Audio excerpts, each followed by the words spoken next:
Hi everyone, I'm Jeff and I'm back to do more 31 Days of Tarot. I'm on number 13.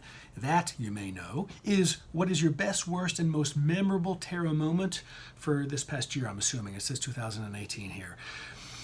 That's all wrapped up. Sometimes I would normally, because you can't usually shut me up when I'm talking about tarot. That gets me going on a whole different. Oh, I got this story for that. I got this story for this. But in this particular case, the one thing that came to mind was an experience I had that covers all three of these. It was the best. It was the worst, and it was certainly the most memorable.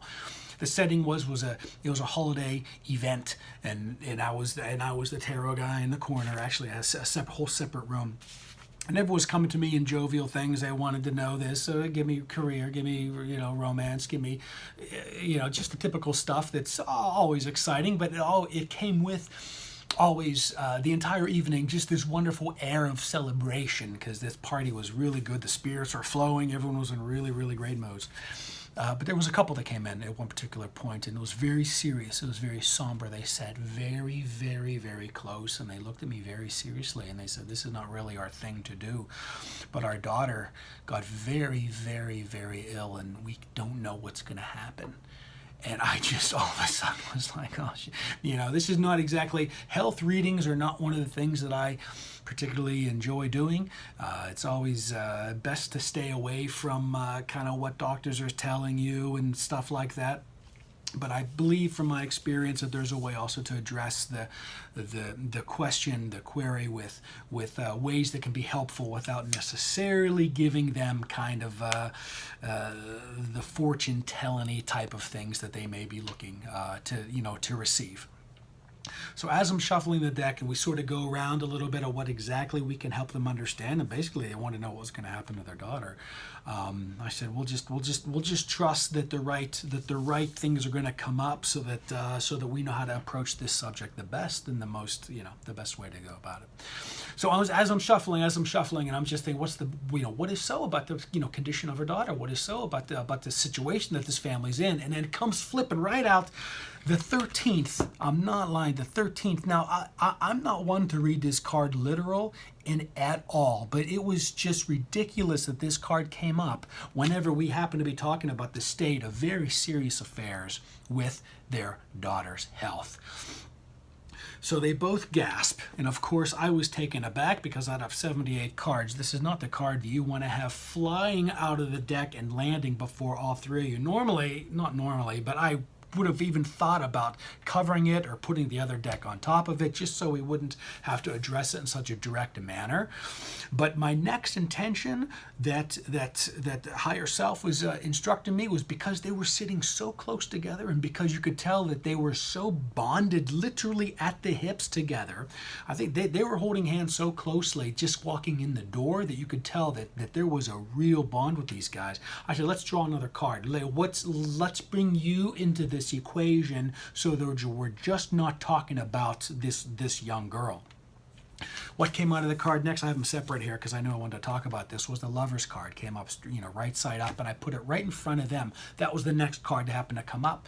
And I asked them, we talked about their relationship before and after they found out that the daughter was sick. It turns out that before they were on the verge of divorce. They were really trying to work out how they were going to work out getting out of their relationship and saving all things and making sure that people are okay financially and what was going on, because their relationship wasn't working at all before their daughter got drastically sick. And I said, now let's draw a card to find out what is somehow tying these two issues together. If anything, let's just see what's going to land right between them. What came out was another major card. It was the Wheel. I sort of laid that out in between the 13th and then, of course, the 6th. Right in front of them, the Lovers, was this Wheel. And I said, now, this is an interesting card. Let's talk about this for a while. So I explained certainly my understanding of the Wheel of Fortune, how this is the universal forces sort of directing everything in your favor. This is the one door closing so that you can have access to the window, and that the window closes and that the back door opens and all these things and all this. And so we really got to the point that not that their daughter's situation was going to have any effect on how they were acting as a couple, but how their daughter's situation was a stimulus to get those guys to understand indeed what a good team that they were. I actually drew a last card that was the outcome card, and I laid it next to the Lovers card, and that turned out to be this wonderful Queen of Swords. Now, if you understand the Queen of Swords like I do, I know we all have a lot of people would say there's a redhead that's going to have an effect on your life. I don't get the whole description physical style whatsoever, and I mean no offense for those people that read it like that. But with this, I judge that this is finding all wisdom from sorrow. This is understanding that whenever you have pain, it is to be viewed with wisdom, with the straight sword straight up and down, as some sort of reflection of love, so that all pain should be interpreted in aspects of sorrow and not physical pain, not punishment, not comeuppance, not unfairness, not evil doing, but sorrow in relation to how much you love. And that's this wisdom and sorrow aspect of this Queen of Swords that I got. It was a wonderful reading. It was a terrifying reading. And, I had heard from this reading since I got an email, because I give out my cards, obviously. Hopefully you guys are too at these events. And I had heard since this event that they are expecting another child. And they said nothing about the health of the daughter. So I'm assuming that that was a good thing, trusting that that's a good thing. But understanding that whatever was going on with their daughter, cosmically, spiritually, holistically, holographically, was to get those two relating again as a team. And it seemed in this email that they were working wonderfully together. And they, like I said, I thought it was a good sign that they didn't mention their daughter. I don't know what happened since then, but that certainly is by far the most memorable and most positive, really, because of all the, all of the clients that evening, they were the ones that gave the most glaring reviews to the other people, and anyway, it was a very positive experience for them, is what I heard from many people, and that really was rewarding for me. So that's kind of what that is. So that's number 13. That was the reading that stuck with me most. It was ridiculous. Share your favorite divination tool aside from tarot. I used to use years ago the pendulum if I wanted a little bit more clarity on timing. If any of you out there have any specific tools you use as far as timing, I go like near future, like 6 weeks to like 3 months is what I generally, it has been in my experience that 3 months is the limit of like near future whenever you're dealing with near future sort of positions and things that are coming shortly and those type of spreads.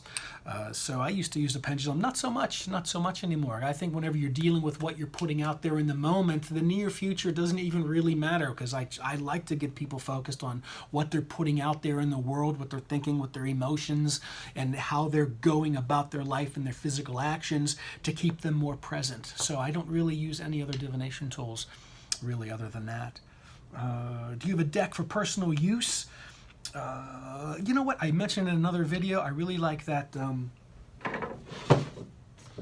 really like that deck that I had mentioned before.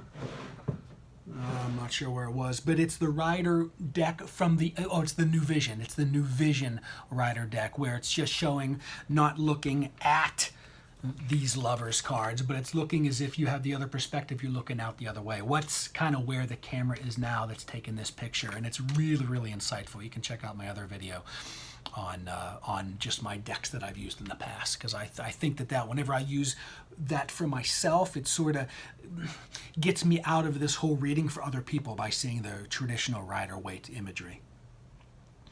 And what else can we squeeze in here before 10 minutes? I figured after 10 minutes is too long to download. Do you read reversals? Yes, I absolutely read reversals.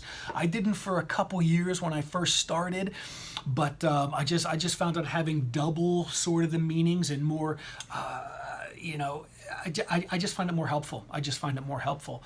There are times whenever I tell myself, and for people that are new to tarot and I'm reading for them, I absolutely go back to, I'm just going to read, and I explain to them, no matter how it comes up, we're just going to read this straight up and I'll explain the meaning. If I happen to have to turn it around so that it can be face up, I'll take that as a little hint, a little guide to give a little bit more emphasis on that. Let's act like that's more of like a stronger player in the deck. So I love reading reversals.